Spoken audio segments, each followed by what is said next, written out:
ফারি আপু, আজকালকার ছেলেরা কেমন দেখেন? এই তো সেদিন আমার বয়ফ্রেন্ড আমাকে জিজ্ঞেস করছে, এই বলো না আমি কি তোমার জীবনে প্রথম? অবশ্যই। উফ, আমি বুঝি না সব ছেলেরা কেন এই প্রশ্নটাই জিজ্ঞেস করে। আমাদের বাবা মাদের সাইকোলজি আমি বুঝি না, আমাদের বাবা মাদের সাইকোলজি আমি বুঝি না। এমনিতে তো ছেলেদের সাথে মিশতেই দেয় না, আবার বিয়ের দিন খাট কিনে দেয়। চট্টগ্রাম থেকে ফাইট করতে আসছে আজকের এই মঞ্চে রাবেয়া জামান অ্যাঞ্জেলা।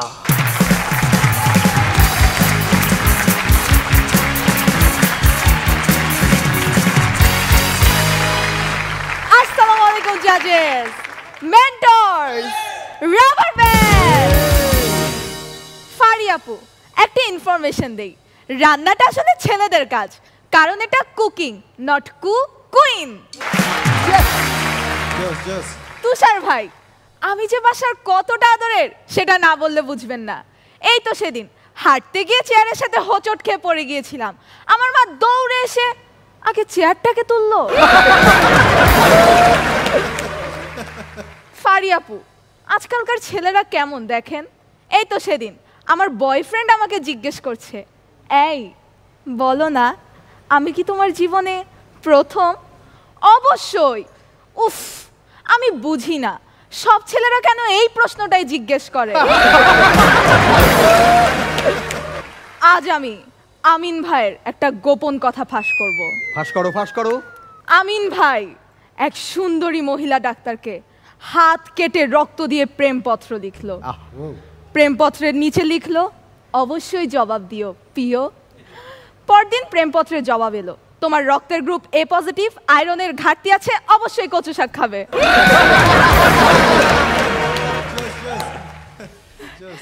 আমাদের তুষার ভাই সেদিন ওপরওয়ালাকে বলছে, হে ওপরওয়ালা ৫-৬ কোটি টাকা দাও, আরামে জীবনটা কাটাই, যেদিন যাব সব টাকা ফেরত দিয়ে দিব। এই কথা শুনে উপর থেকে জবাব এলো, টাকা রেডি, ওপর এসে নিয়ে যা।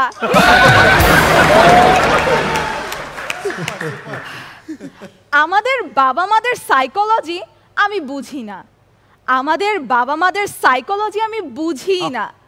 এমনিতে তো ছেলেদের সাথে মিশতেই দেয় না, আবার বিয়ের দিন খাট কিনে দেয়।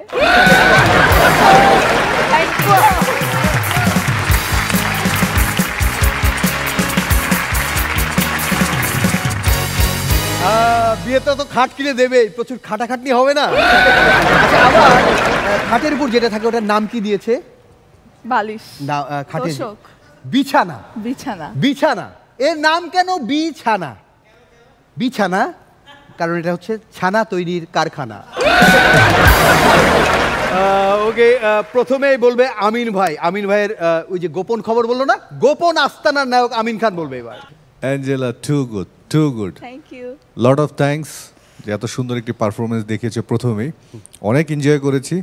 আরেকটা থ্যাঙ্কস যে ফ্রিতে আমার রক্তে কি সমস্যা আছে তুমি জানিয়ে দিলে, কচু শাক বেশি করে খাবো। অনেক সুন্দর ছিল। আমার খুব ভালো লেগেছে যে একটা শো শুরু হচ্ছে প্রথম পারফর্মার এবং এরকম একটা হাসি মুখ, এটা দেখতেই ভালো লাগে। Thank you. শবনম ফারিয়া।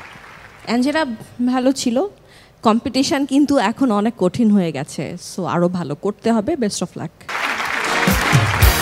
ওকে, তার মানে বুঝেছো তো, মানে শবনম ফারিয়া সে চাইছে যে তার দলের মেয়েগুলো যেন আরও প্রস্তুতি নেয়, বুঝেছো? ওকে, তুষার ভাই। অনেক সুইট ছিল তোমার এসে। আমার ওই যে আমিনকে নিয়ে যে একটা বলছিল যে গোপন কথা, ওই সময় তোমার এক্সপ্রেশনটা আমার অনেক ভালো লেগেছে। ওগুলো তো ভালো লাগবে। এবং এরপর আবার তুষারকে নিয়ে গোপন কথা বলবে, ঠিক আছে? এবং তুষার ভাই খুব কান খাড়া করেছিল যে বল বল বল। ওকে, খুব ভালো ছিল। প্রথম এপিসোডের থেকে অনেক বেশি ভালো ছিল, ঝরঝরে ছিল, অনেক ভালো ছিল।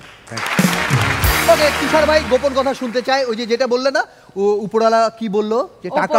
হ্যাঁ, টাকা চেয়েছে আরাম করে থাকার জন্য। ওকে, বললো যে টাকা রেডি, এসে নিয়ে যা। ওকে, আমি বলি এরকম না, উপরওয়ালা যে ভয়েসটা দিয়েছে সেটা হচ্ছে তুষার ভাই বললো সবাই আমাকে মোটা মোটা বলে খেপায়, আমার সহ্য হয় না।